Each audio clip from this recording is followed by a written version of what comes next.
Well, good morning, everybody. I'm incredibly happy to be a moderator for this panel. My name is David French. I'm a columnist for the New York Times. I'm a veteran. I'm a former major in the Army Reserve, which, by the way, America, what a great country. I'm a former major in the Army Reserve, and I'm going to be interviewing a former chairman of the Joint Chiefs. I love that. And we're going to be talking, and it's hard to think of a panel more timely, to be honest. We're going to be talking about civil-military relations, okay? And when I say that phrase, civil-military relations, 90% of the time, I watch people's eyes glaze over. It's like, what are we talking about? Everybody loves the troops. The troops seem to love everybody. What is civil-military relations? But I think now eyes are glazing over less. People are much more interested in it, and they're interested in it on kind of two fronts. Front number one is how much longer will the military remain the most respected public institution, in the sense that people have genuine affection for members of the military. People from across the political spectrum believe that this is a place where their sons and daughters can join and thrive and serve together as one community. That's one degree. There's also another aspect to this, which is that there is civil-military trust. How much do I trust at a basic level that the military will do its duty lawfully and with integrity? So we're going to be diving into all of this. And here's the panel. What a panel. Okay, I'm not going to go into all their resumes. They're super glittering. So I'm just going to hit the top line and then presume total impressiveness, everything underneath. So first, we have General Charles Q. Brown, Jr., and former chairman of the Joint Chiefs of Staff, as I said. And before we move on, I just want to pause for a moment, and let's just thank General Brown. Yeah.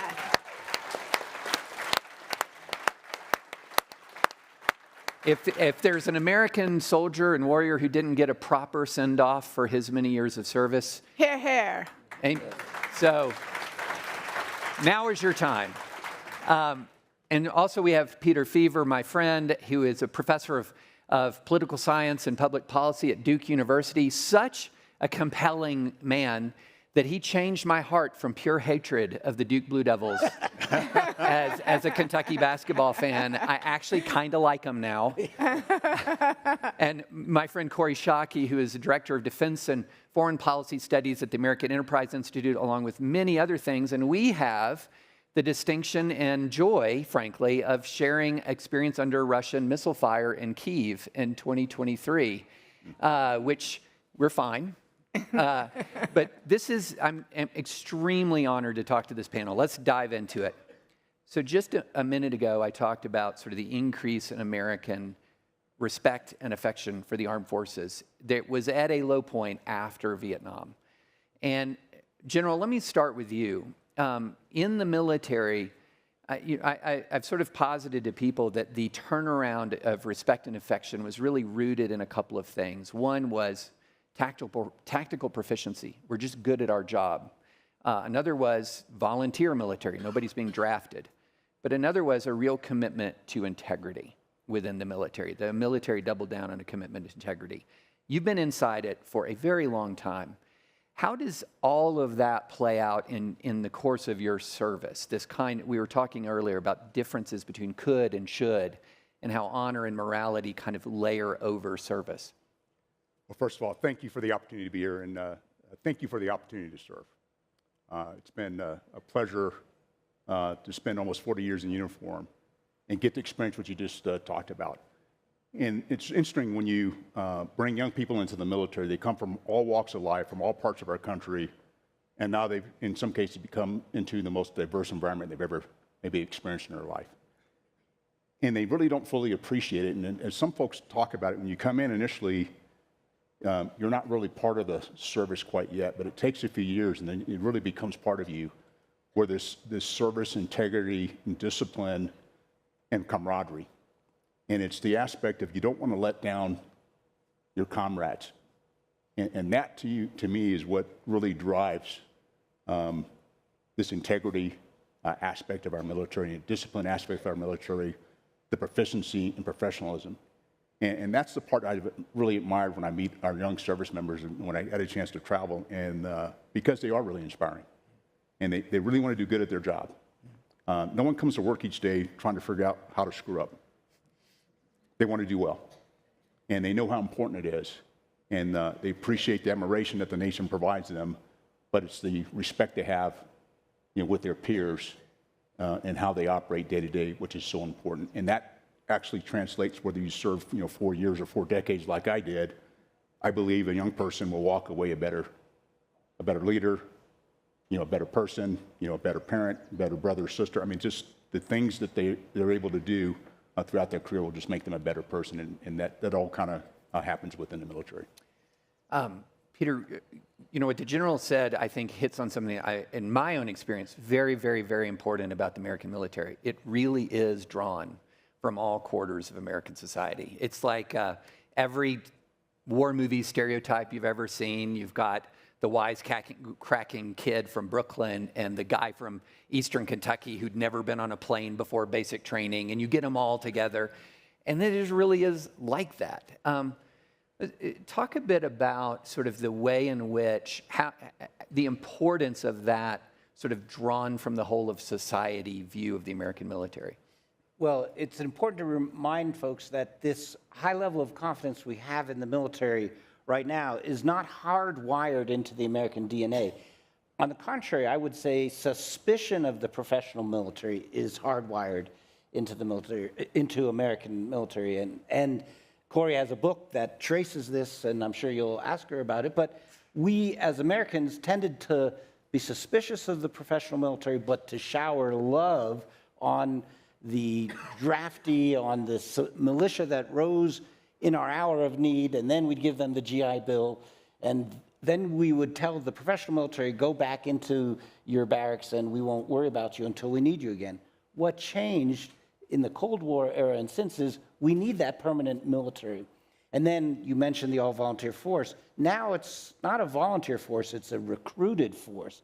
And every year the services have to go to tremendous lengths to entice Americans to join. And Americans are not joining at the propensity they used to. So what we have is high regard for the military, low propensity to join.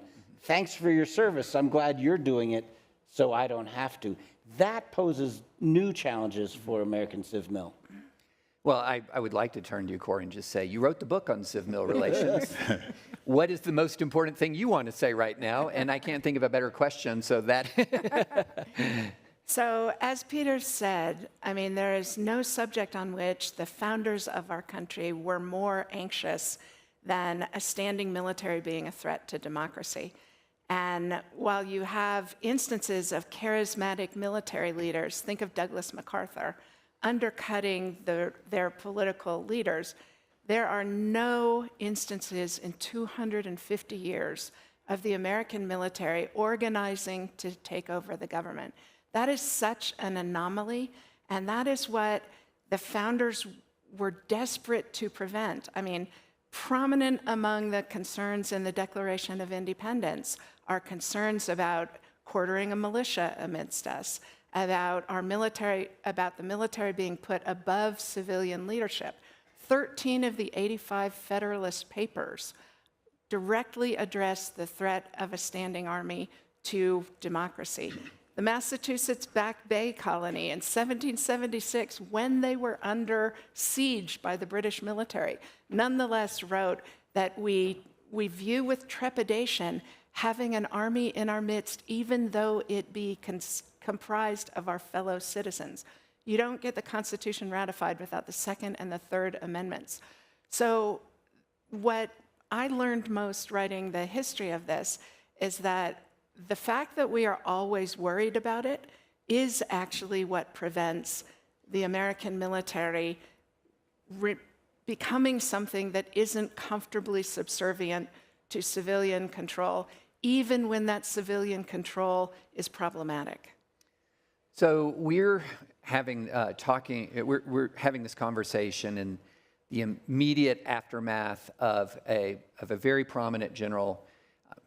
It's a lot of the reporting is a little bit hazy, but the bottom line is he is the latest general to sort of run on the wrong side, if the reporting is to believe, of Secretary Hegseth, who is now being General Donahue, commander of U.S. forces in Europe, is now leaving the military. And this, as I served under another general, Mark Hertling, in Iraq, and he wrote a piece for the Bulwark that said this is no ordinary general. Admiral William McRaven said this is no ordinary general.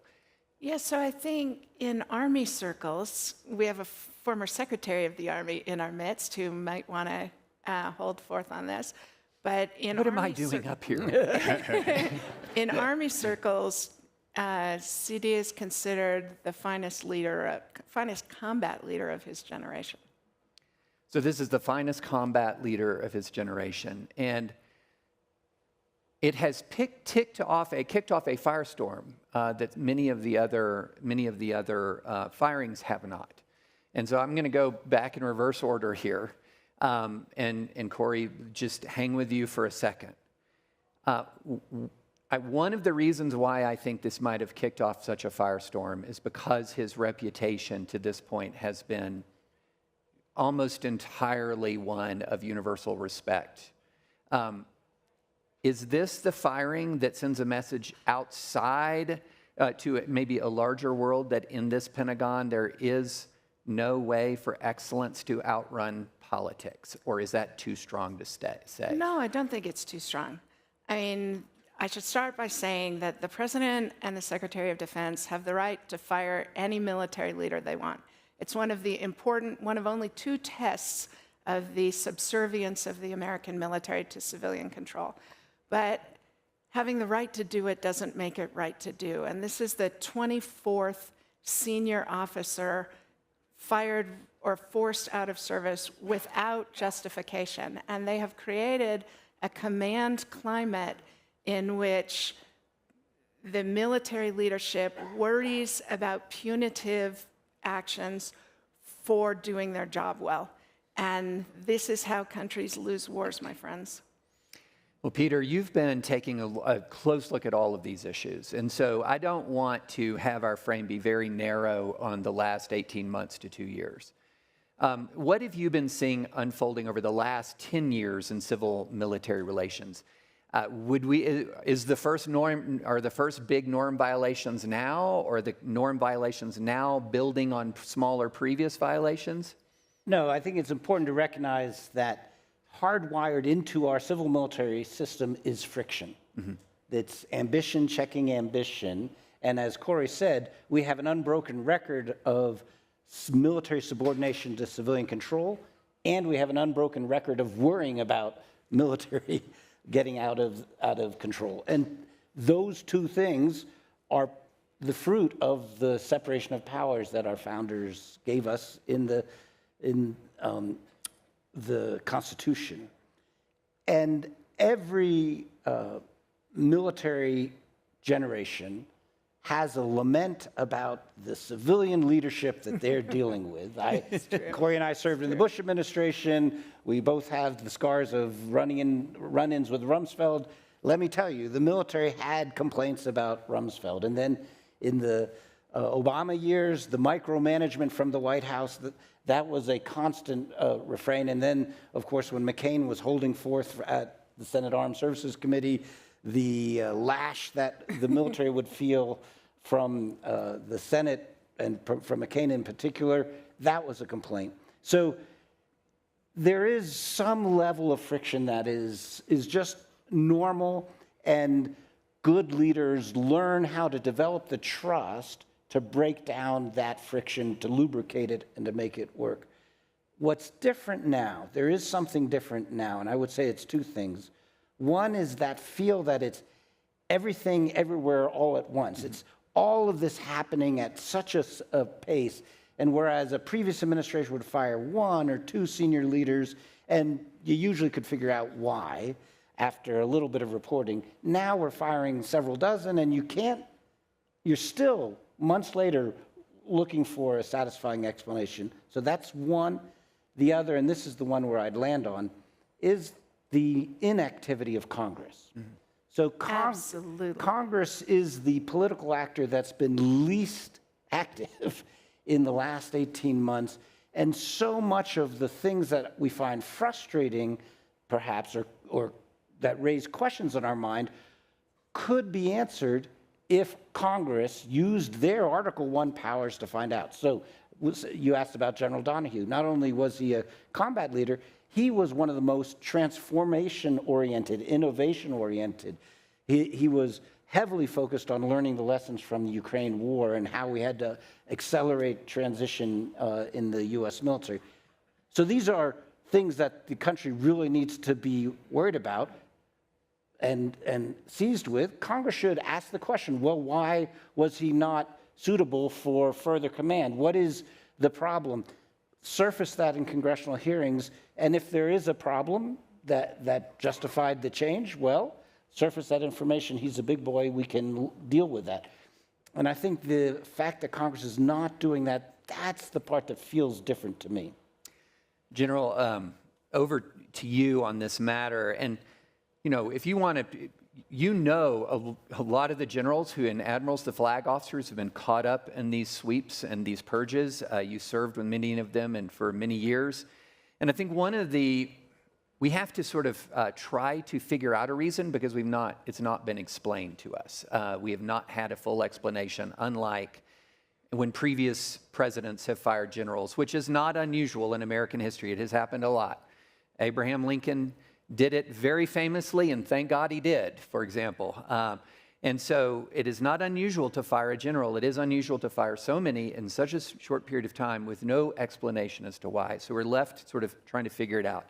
And one of the consistent critiques is, no, we're not politicizing the military. The response is we are fixing the politicization of the military.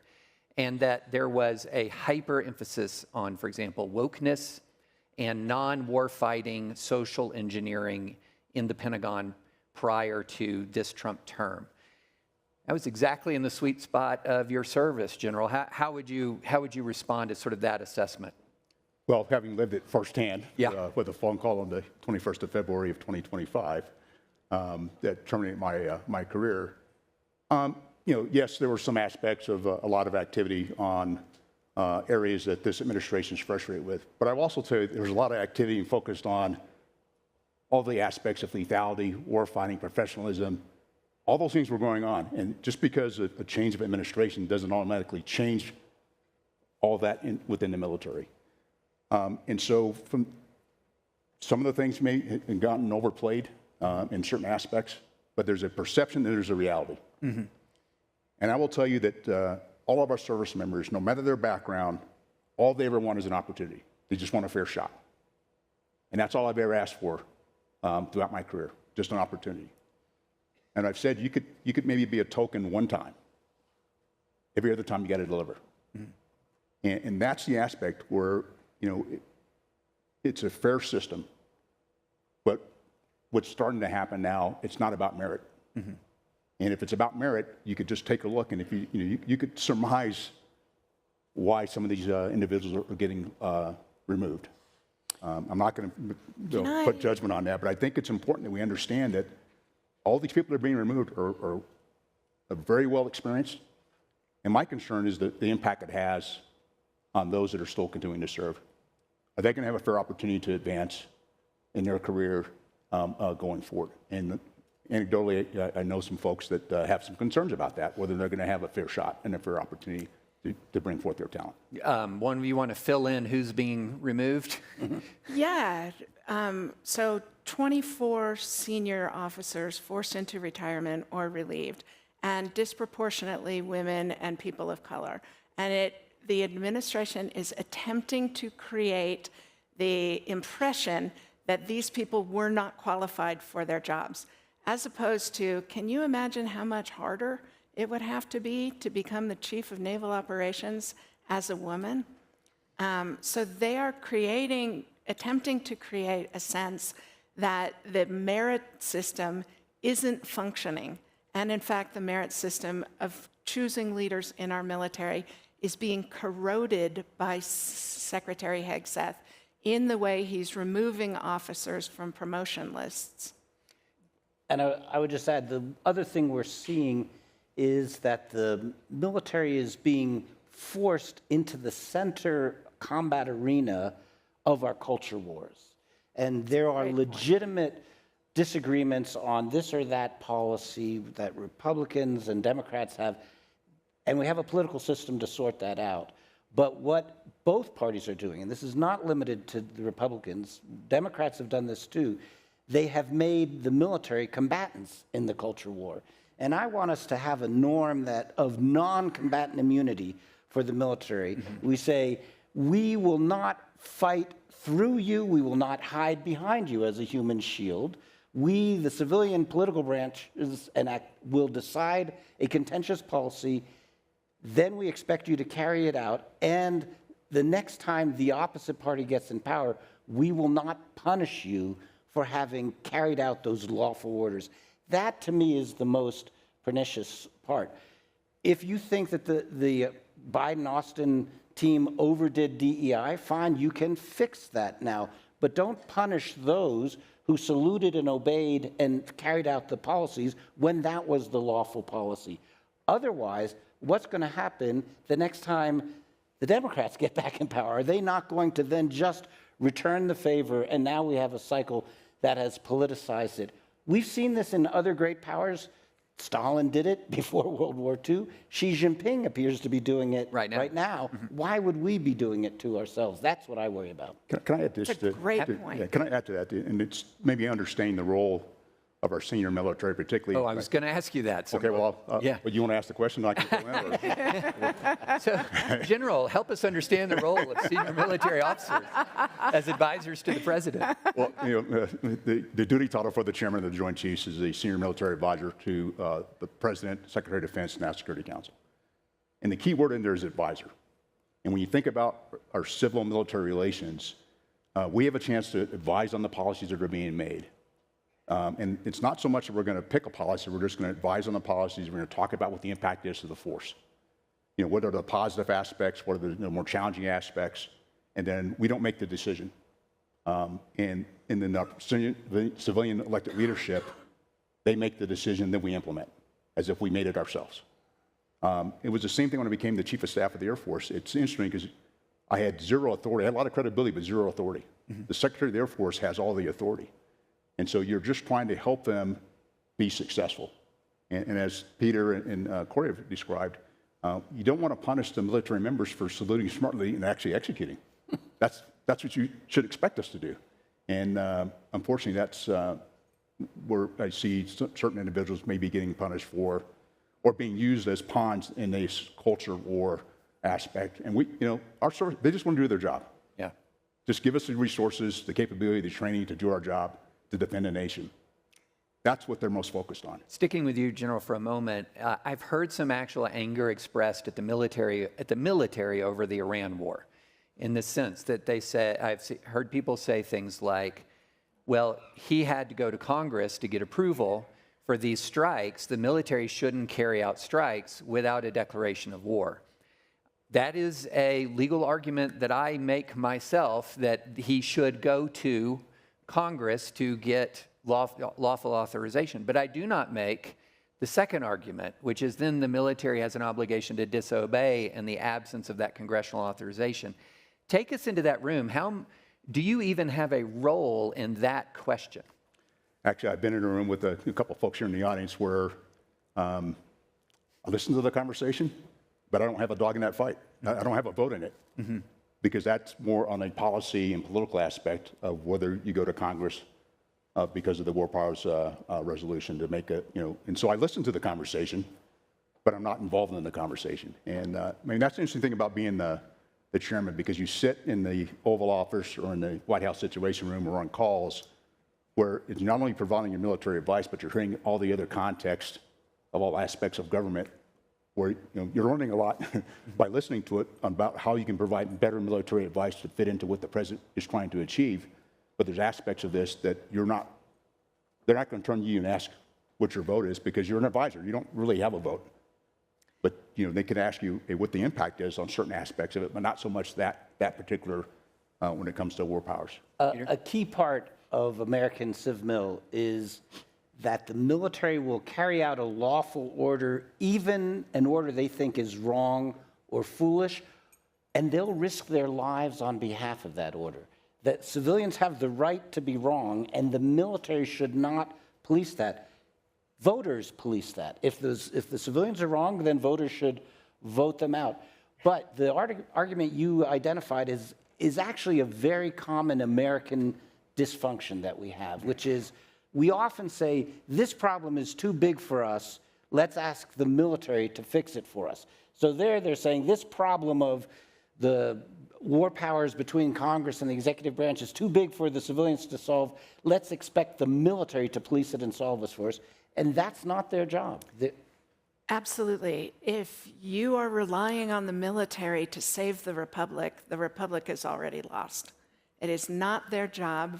We have a government organized for civilian on civilian contestation of these things.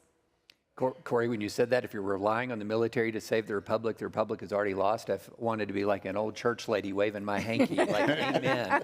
That is Love that image, David. it's just waving the hanky. So let's stick with Iran for just a moment. I want to say that I'm going to be opening the floor for questions in about 9 or 10 minutes. And so if you want to sort of think of a question as in a question, and a question is not a statement with uptalk. So please make your way we're going to have some mic runners, and so would be very happy to hear your questions. So let's stick with Iran for a moment. And one bit of feedback that I've gotten as I've talked about the war in Iran, and I've made the argument, for example, that the Trump administration should have gone through Congress, is that just all feels like a legal technicality to people. That's a dotting I's, crossing T's kind of thing. Does it really matter? And especially, does it matter militarily? So Corey, tell me if there's a military impact to a political/legal decision like that. So we're about to see that play out exactly now. So I'm a Colin Powell protege, and Powell thought it was really important for the civilian leadership to go to Congress for an authorization, because that's how you can tell whether the American public will support the undertaking when it gets difficult. The Trump administration elected not to do that, and I think you see they didn't do the hard political work to build support for what they're doing. And so the Secretary of Defense has just submitted an $88 billion request for financing, and it's going to have a very difficult time getting through the Senate, because the Senate wasn't there on the takeoff, so they don't want to be there on the landing for a war that the president didn't do the political work to validate. And if that supplemental spending bill doesn't get passed, you don't replace the aircraft that have been destroyed, you don't replace the munitions that have been expended, and at least 40% of high-precision interceptors have been expended. That's a real vulnerability for the American military if we don't figure out how to get better civilian leadership on these issues. I would add another concern about the military role, and that's this. How candid was the military advice to the president and the secretary as they were going into this conflict? The military do have a duty to warn. It's their job to say, look around the corner and say, yes, we can do that. But if we do that, sir, here are the second and third order implications. Here's the risks, and here's our plan to mitigate that risk. And if civilians create an atmosphere in the deliberation process that seems to quell that and says, well, we don't want to hear any negative talk, the boss has already indicated the direction he wants to go, so military, keep your opinions to yourself, then the military would be derelict in their duty if they hadn't warned. But if they've warned, and then the president makes the decision, and it turns out badly, that's on the president. So back to General Donahue, one of the speculations is he was being blamed for his role in the retrograde from Afghanistan, which was not a decision he made. That was a decision Biden made. Mm-hmm. If it was a bad decision, that's on Biden, not on Donahue. So the question for the current team is, how good was the quality of their advice to President Trump, Secretary Hegseth? If it was good quality, did they look around the corners? Then they did their job. General, I was one of the things that concerns me about the present moment is that I think both historically and presently, one of the strengths of the American military is, while yes, people salute and obey orders and do their duty, there's also a culture of innovation and even questioning that can occur. In the healthy command environments, they can invite good questions, not insubordination, but good questions. So first, talk about that as a command environment approach, and also how threatened are members of the military feeling about this ability to ask these very questions, to raise these very warnings. Yeah, maybe a little bit to Peter's point, as you provide advice, you also realize that your advice may not be taken. Mm-hmm. And so you're really going to try to think about how you mitigate and decrease the risk to our service members, because you're putting people in harm's way.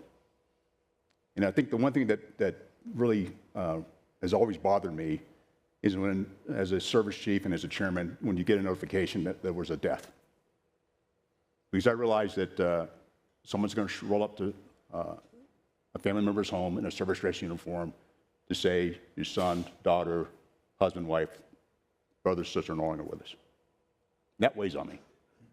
And so I really do think about how do you do the best you can providing advice, at the same time, whatever gets decided, you're going to try to do the best you can to have it all come together.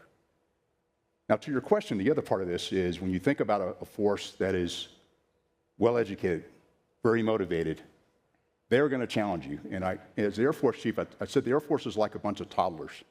Because when you would try to get them to do something, there was a lot of, why do we have to do that? And I mean, the last time I saw like a direct order was like a World War II movie. Because you really, as a leader, you still have to, and even in the military, in a hierarchical organization, you've got to motivate them to go, why is this important? And so if you can do that, they can actually go and have the initiative to make things happen. You just provide them the pathway to get it done, the training, the resources, and the top cover. If they don't feel they have that, then it stifles innovation. And that, to me, can be a concern, because now what you have is people sitting on their hands waiting to be told what to do. And that reminds me of the Russian military as they went into Ukraine. That's not who we are. And what we're doing is we're stifling our talent to actually go forth and do things and do the nation's business. We got some tremendous service members. And it was one of my counterparts when I was the Air Force chief. It was a Canadian chief. We said, good ideas have no rank. And that is so true. You have good ideas can come from any part of your organization, but you got to be willing to listen to those ideas and give them a chance to grow. And that's the aspect of advice. If you don't listen to the ideas and give them a chance to grow, and you quit watering, you quit nurturing them, those seeds won't even bother to get planted. And you're going to have people kind of stop doing things. And that, to me, is not who we are as a military. One last thing, and we've got the questions. I've had a number of people ask me, can you give me any hope here? And I want to offer some hope and see if you agree. Yes, institutions are shaped from the top. We know all of this, that over time, institutions take the form of their leader and they adopt the character of their leadership. But the character of the previous generations of leadership in the American military have implanted a deep, deep seed of integrity and honor. And I think that it's important that Americans know that that institution in the military is not going to be so rapidly misshapen. Yeah. And I would just ask you if I told people wrong. No, you haven't. And I think you can see the proof in the meeting of those several hundred military leaders at Quantico, right? The Secretary of Defense called the military leadership to show up for a political rally. And everybody showed up, because when the secretary tells you you show up, you have a responsibility. And then they sat there in stony, stoic silence, not participating in the political rally that the president and the secretary were orchestrating. And that's the discipline and professionalism that's so deeply inculcated in this force. President Clinton used to say, there's nothing wrong with America that can't be fixed by what's right with America. And I would say the things that you're frustrated about in American civil-military relations can be fixed by what's contained in the Constitution. And I would lean on a more robust implementation of the Constitution? I just see it from, all the opportunities I've had a chance to travel around the world and spend time with our service members and their families. And they are truly dedicated. I have complete confidence in our military and our service members. They just want to make sure that they and their families are being taken care of while they're doing the nation's business. And it's inspiring when you hear the stories of why people join and why they stay. I was going to do 4 years and get out. Being an engineer, and moved back to Texas. I did 4 decades, and I have not lived in Texas since I graduated from college. But it's provided me so many different opportunities, and I think that's the aspect that is so inspiring. When you come in and you learn more about yourself, you have all these opportunities, and that, to me, gives me confidence. Because, yes, it's an all-volunteer force that's recruited, and as we would talk about it, it's all volunteer force. Maybe you didn't volunteer to be here today because of X, whatever you're doing, but you have a choice. And you and your family have a choice. And I think that's the aspect of that to me is so important, where you have people that are willing to raise their right hand, take an oath, and then be committed to something bigger than themselves. People tell me, do you have any big regrets in life? And I'll say one of my biggest regrets is I didn't join the Army until I was 37 years old. For 2 reasons. One, I had missed out on service, and also don't go to basic training when you're 37. Okay, with that, questions? Yes, ma'am. Oh, we wait for a microphone. Wondering, you talked a lot about the senior military, and I was wondering all the things that are happening, including discrimination, I think, against women, against people of color, against trans people, of which I believe something like 15,000 were in the military, if I'm not mistaken. How far does that seep down in affecting the morale of the day-to-day troops? It does affect the morale, because I know they talk about it, having talked to some of the service members, and also talking to senior officers who are still serving and asking what's the morale of the force. So they're concerned. There's some concerns. Are you going to have a fair shot? Are you going to meet a promotion board and then your name's going to get pulled off, and you don't understand why? Mm-hmm. And this is an aspect where I think it'll have the impact in some aspect of some recruiting and some retention, where you're going to have some people decide and their families are going to decide we may take a different path. But I do also think, by and large, we've had ups and downs with different policies throughout my military career, and we sit around and complain about it, but we should continue to serve. And if people aren't complaining, you're probably not doing something right. I mean, seriously, because there's going to be some friction, and what they're looking for is improvement. The biggest room in the world is room for improvement. And we're always looking to see how we can improve. And so they're going to look at this and be frustrated. And what I've told those of, women and people of color, keep serving and prove them wrong.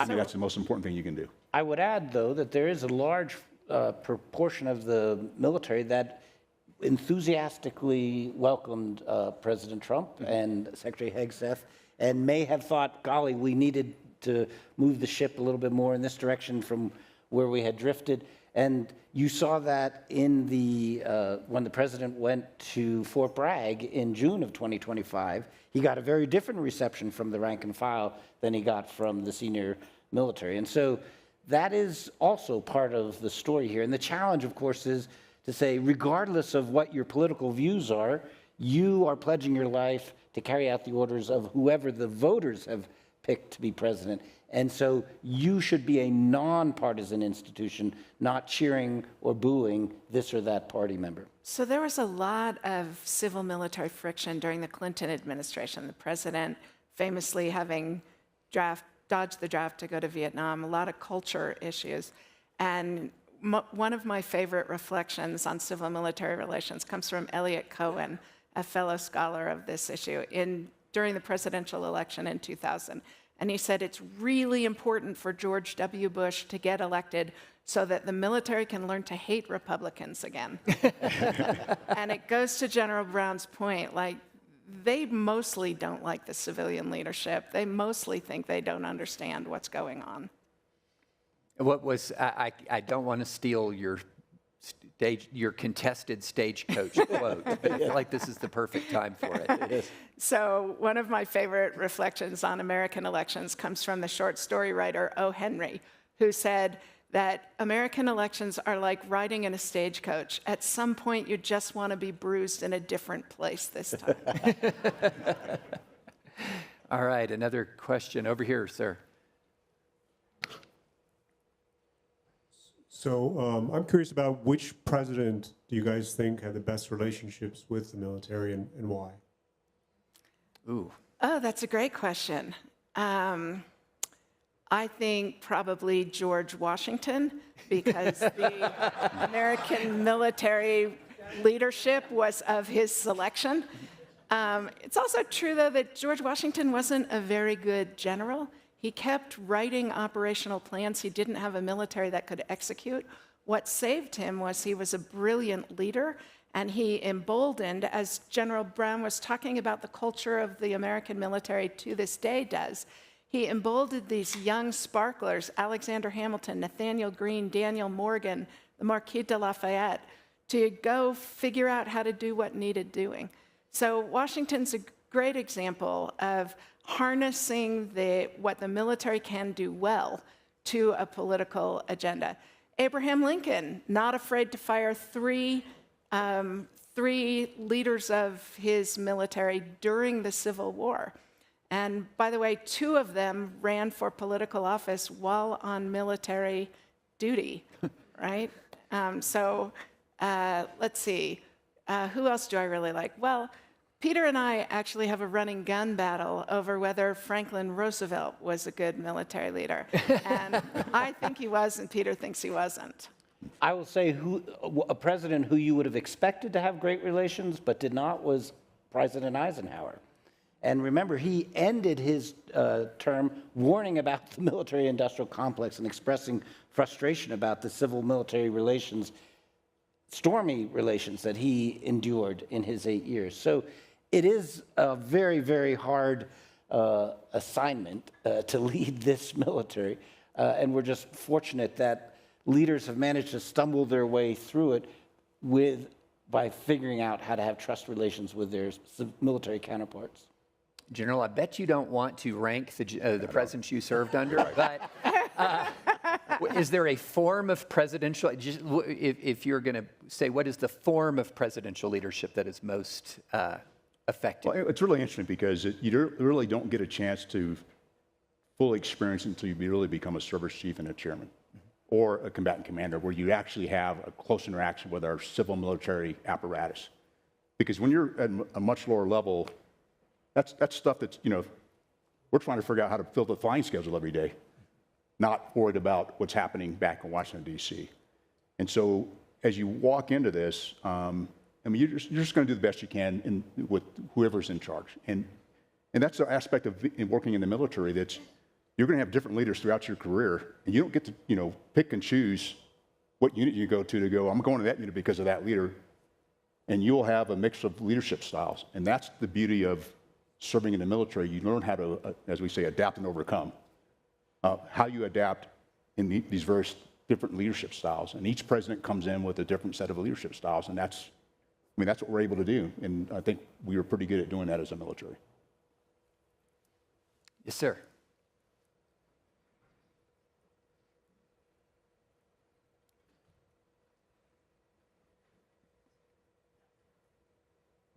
If the military is directed to interfere in the midterms, what do you think will happen? So the Supreme Court has actually made an important decision in December that will make that a much more difficult venue for the president to try and proclaim, which is that the Supreme Court judged in Illinois versus Trump that the president cannot use the National Guard for domestic law enforcement, so reinforcing the Posse Comitatus Act of 1873. The president can only use the American military for domestic law enforcement under 3 conditions.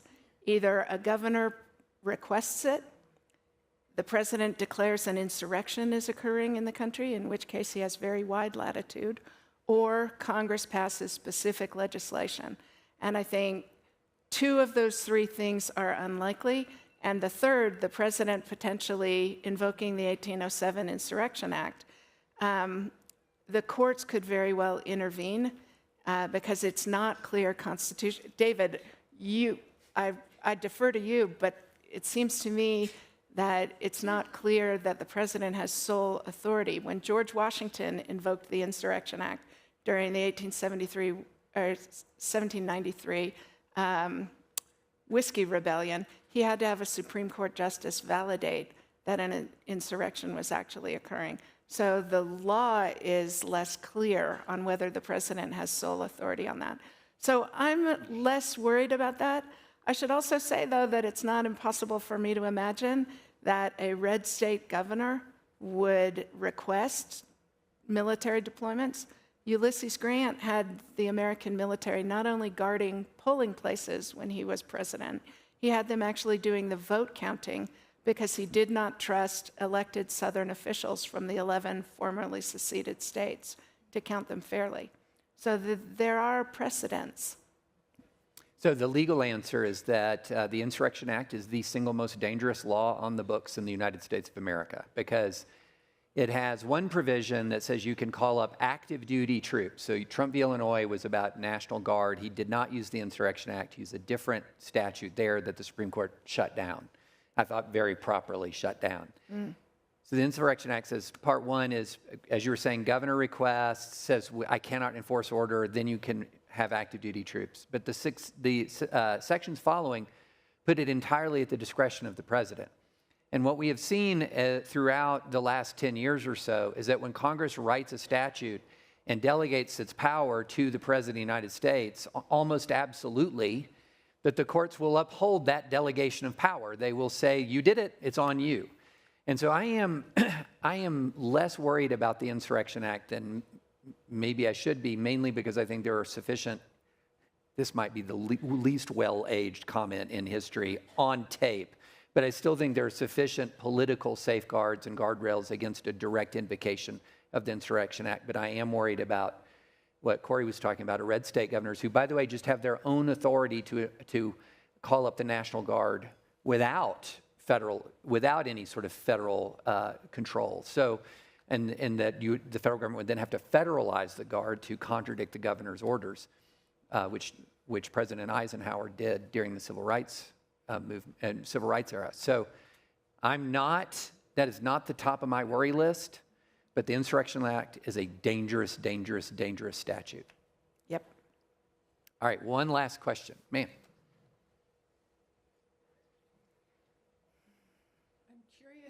Going forward, you talked about the role of the civilians in fixing the civilian leadership. We have leadership that wants loyalty to person, and we have a military that is loyal to the Constitution. How do we move forward and repair the damage created by the purge and the new culture war within the military where it's less about loyalty to the Constitution at the top?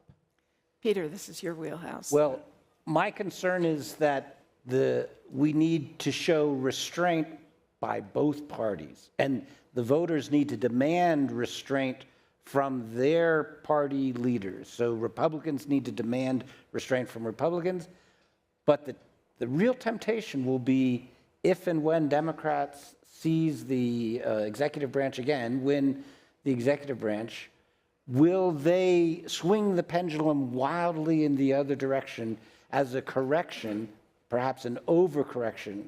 And when you do that, I think our military professionalism will survive 4 years of this. But 4 years of this and then a wild swing of the pendulum in the exact opposite direction, where everybody who saluted and obeyed during the Trump years is now fired and replaced, that I would worry about. So demand restraint and compromise from your political leaders. That's what we as civilians need to be doing. And I would just add, I think what the military wants is not the pendulum swings back and forth. Let's just start looking forward. And let's ask an aspect to think about what's important for our national security. And part of that is we can't swing back and forth. Let's try to find some level of middle ground, which I know is somewhat difficult today. But that's, as a military officer and as I talk to, we just want to do our job. I mean, we want to be able to do our job in an environment where we have the resources, the support to do what the nation's asked us to do as military members. Perfect note. That's a perfect way to end. Thank you to our panel.